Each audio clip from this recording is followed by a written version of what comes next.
was a thrilling week 3 in college football. We saw upsets. We saw some playoff contenders end up crumbling. We saw some new ones potentially emerging. So we are going to rank the top 25 as of now going into week 4. For those of you new around here, my name is Basch, your host here at Basch's College Football Show. And you can find me over here on TikTok at Basch's CFB Show. Until the College Football Playoff Committee ends up releasing their own poll, all of the videos and all the graphics are going to go by this poll.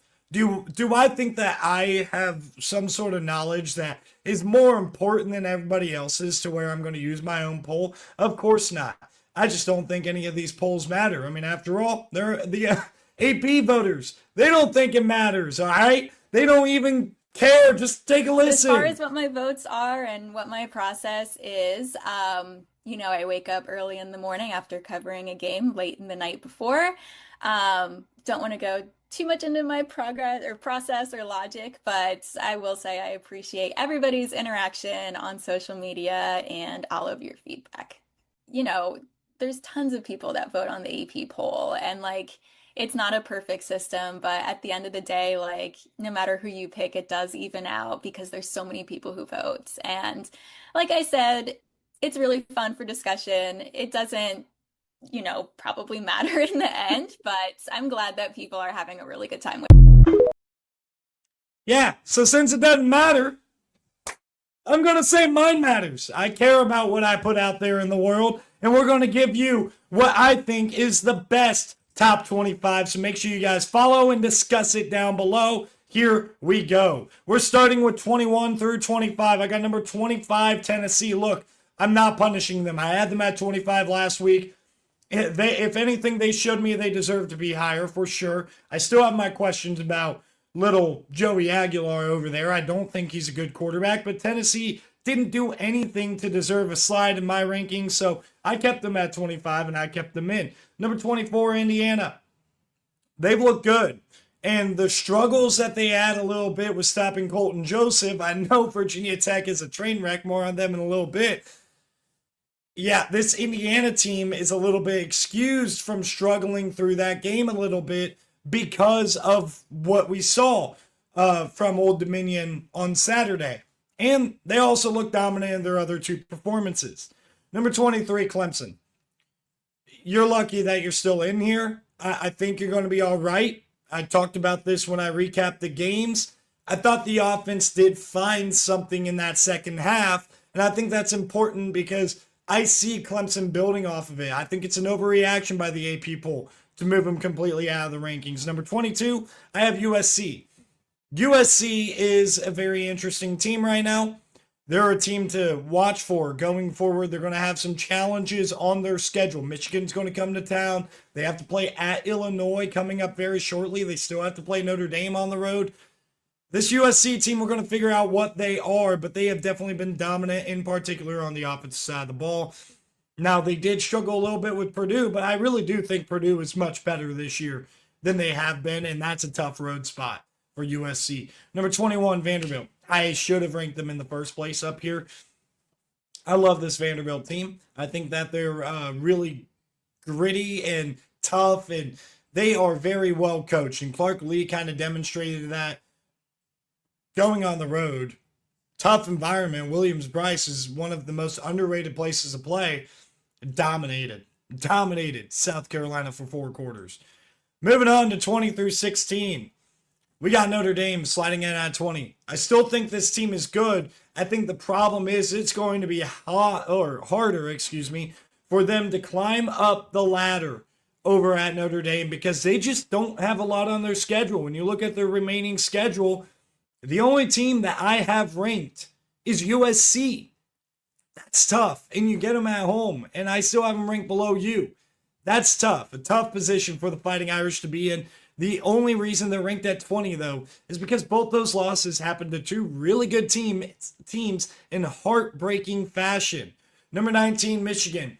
They showed a lot of really promising things against Central Michigan, but I'm going to be very curious to see what it looks like against Nebraska this week. I think Nebraska, they're a team right on the outside of my top 25, could make a huge statement, But here's also the other thing. When I watched that game against Central Michigan, it was very clear to me that Sharon Moore took play calling away from Chip Lindsey and took matters into his own hands against Oklahoma and changed Michigan's identity into something that they just cannot sustain. Their offensive line is just not good enough to sustain what Michigan's been. So they really need these wide receivers to step up. They need Bryce Underwood to be Batman, as Biff Poggi put it. Number 18, Alabama. They're starting to get their groove back, and they're going to start getting a little bit more respect, but off a bye. They got a bye this week. They have to go to Athens. We're going to learn a lot about whether or not a lot of those issues are corrected with a tough road trip in Sanford Stadium, following a big win against Tennessee, getting a bye sandwiched into those. A lot of momentum over there at Georgia. More on them in a second. Number 17, Ole Miss.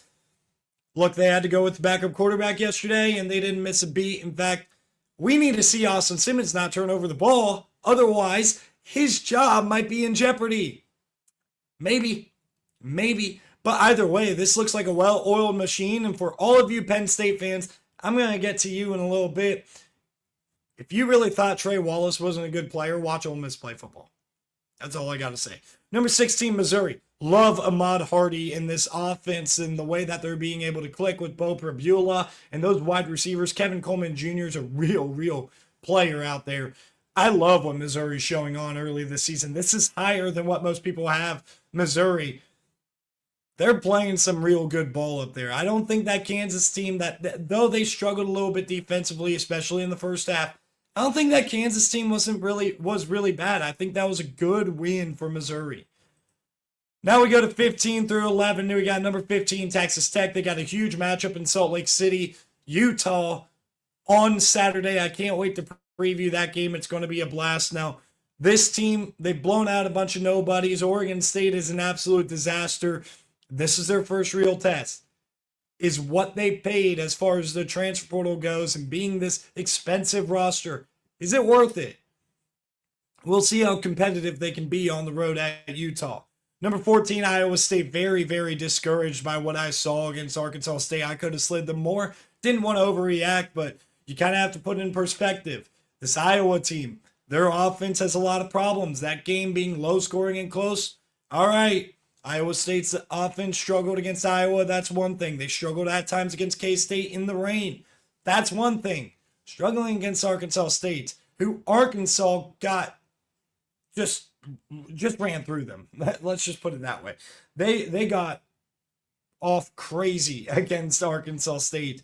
And a week later, against not a rival in Jonesboro, Iowa State struggled. Watch out for Iowa State. They got fraud alert all over them. Number 13, Florida State. I'm still not sure how good this team is. I'm really not. I'm not positive that game wasn't just a fluke, if it was more to do with Alabama. I'm not sure what the ceiling is for Florida State, and I think putting them in the top 10 like the AP poll did, that's a little bit drastic for me because I think number 12, Georgia Tech, has shown us more. They're a pain in the butt to deal with. The style of offense, the physicality that they have, and the fact that they're just better from a personnel perspective on defense. And Blake Gideon, you know, if you're going to lose as good of a coordinator as Tyler Santucci was, Blake Gideon is a good replacement, as good as you could get at Georgia Tech. They're doing a heck of a job over there, and I really love what I see from Georgia Tech early this season. Number 11, Utah. This Utah team, very dangerous. They kind of sleptwalked through the first half against Wyoming. When they had to turn it on, they did. And I think Utah is very fun because they are making a conscious effort to make sure that their best football players touch the football on like every single down or every single situation that they can. They have Lander Barton, a star linebacker, playing tight end, catching a touchdown in week 2 against UCLA, or week 1 against, was it week 1 or 2? I can't remember, but he caught a touchdown in a game. Like, this Utah team is so much fun, and if you haven't laid eyes on them, Saturday is the perfect opportunity for you to do that. Top 10, here we go. Number 10, I have the Fighting Illini of Illinois. Their signature win, it definitely looks a little bit diminished, I'm not going to lie. Duke turns the ball over 5 times against Illinois. And that's how Illinois was able to pull away. Duke did not have those significant turnover problems. They just simply lost to a better football team on the road at Tulane. I'm not sure what to think of Illinois right now. I don't think they're fully proven yet, but the one thing I do like is they have dominated all three of their opponents, including a Power 4 opponent in Duke that still has a decent amount of talent. They have the highest paid quarterback who showed a lot at Tulane last year. They have one of the best corners in America in Chandler Rivers and a great defense personnel-wise to go around it. I still think that was a solid win, especially the fashion that they were able to do it. And it's not like those 5 turnovers had nothing to do with Illinois, but I'm a little bit hesitant on Illinois right now. I'm not sure how good they are. Number 9, they do not look good. The Texas Longhorns do not look good right now on offense. They can run the ball. Their offensive line is going to come along a little bit. 10 straight incompletions for Arch Manning against UTEP, getting booed by your own fans. Bad look. And you're going to hate number 8 and number 7 Texas fans, but do you really blame me after what we've seen after the Ohio State game? Arch Manning did not look crisp against San Jose State, but got it going later. And then you would think that against UTEP, he'd be able to pick it up. Nope, looked terrible. Terrible against UTEP. Number 8, Texas A&M. What a massive win on the road for Texas A&M. And I think the biggest thing about Texas A&M that I like is the fashion that they did it. I really am concerned that Marcel Reed might take that game and be looking for the big hitter, the big play all the time, because he made a living on that. He was not really efficient. There was at a point in this game, and it might have finished this way, where his average yard per completion was like 21 yards. And then the average yards per pass attempt was like 7. He missed the easy stuff and hit on the big hitters. Mario Craver and Casey Concepcion, a couple of guys to watch out for. They're going to be a dangerous team. That defense is just going to get better. It's going to turn more into a Mike Elko style of team throughout the year. It's not right now. But they still win anyway because they're talented, they're good. That offensive line is really good. Did they get away with a holding? I think so, but you can't take too much credit away from this A&M team. Number 7, I got Oklahoma. Michigan looked really good in a bounce back spot, and so did Oklahoma. Look, everybody was talking about Temple covering the spread. What did Oklahoma do? Bang, smacked them around for 4 quarters up in Lincoln Financial Field. Not an easy situation to be in for Oklahoma, turning around, traveling all the way out to Philly, playing against a team that's going to, at the very least, be well coached with Casey Keeler. And yet, here we are. Oklahoma blows them out, and they look the part right now. So a huge tip of the cap to Oklahoma. They're ranked number 7 right now with that signature win against Michigan that was more dominant than the score indicated. Number 6, Georgia. I can't just jump them up based on what I saw against Tennessee. If I have you ranked in the top 10, I expect you to beat a team towards the bottom of the rankings. That's kind of and quite honestly, their defense, they need to fix some stuff before they play Alabama, because if you can say nothing else about Alabama, their offense looked really good against Wisconsin, a physical brand of football there at Wisconsin, even if they're not very good. And Ryan Williams finally got his rhythm this year. Ryan Williams had a big day against you last year. That defense needs to play better when you're playing Jeremy Bernard and Ryan Williams in that passing attack when Ty Simpson has not looked bad at all. As somebody who's been very critical and worried about Ty Simpson, he wasn't the reason why they lost to Florida State. And also, when it comes to Ty Simpson, he bounced back in a bigger way. He played better in the next 2 games for Alabama. They both get a bye week to prepare for one another. Georgia needs to come out with a good game plan on defense. Otherwise, I could see them losing again to Alabama. Number 5, Miami. They look good, man. I don't know what to tell you. I thought about moving them up a little bit. Can't quite do that because I'm not sure about the signature win at USF, and I'm not sure about the signature win at home against Notre Dame. I'm not sure about these 2 spots. The only thing I do know about Miami is their defense, their front 7, their back 7 looks much improved. They are covering pass in the past, their pass coverage is much better than it was last year. That I know for sure. Did they still allow a couple of explosives to USF? Yeah. And that needs to get cleaned up, but it's still better. And that Miami team, when their offense looks like it might not have even taken a step back with Cam Ward off to the NFL and losing those receivers, well, guess what? They have receivers, they have a quarterback, and their run game might just be better. This Miami team's a very, very dangerous team. Number 4, we got Penn State. They don't inspire me on offense. I think Trevor Pena's a good player. Is he really that much better than Trey Wallace? He goes somewhere else, and he's able to thrive somewhere else. We saw this with Keandre Lambert-Smith too, where his production was not great at Penn State. We all knew he was a good player. He left because he doesn't trust the coaching staff around him, and he doesn't trust that quarterback, specifically in big games. It speaks volumes that Keandre Lambert-Smith left Penn State to go to Auburn. Auburn, with the quarterback play they had last year. I think this Penn State offense is fool's gold, and I cannot wait to see them against Oregon because we're going to learn a lot in 2 weeks when they host Oregon with a wideout environment, because that's a game they should win. More on Oregon in a second. This Penn State team on offense does not inspire me, and I don't think that defense is any different than another Penn State defense we've seen. Really, really good, top 10, maybe even top 5 on defense, but they've had that. They need to show me their problems are fixed, and when I watch them against lesser competition, they are not convincing me. Number 3, LSU. They, again, really didn't look all that good. I got to give them a little bit of respect for the way that their defense played. 5 interceptions forced on DJ Lagway. But this LSU team I'm a little concerned about. I'm vaulting them up because I know what their upside is.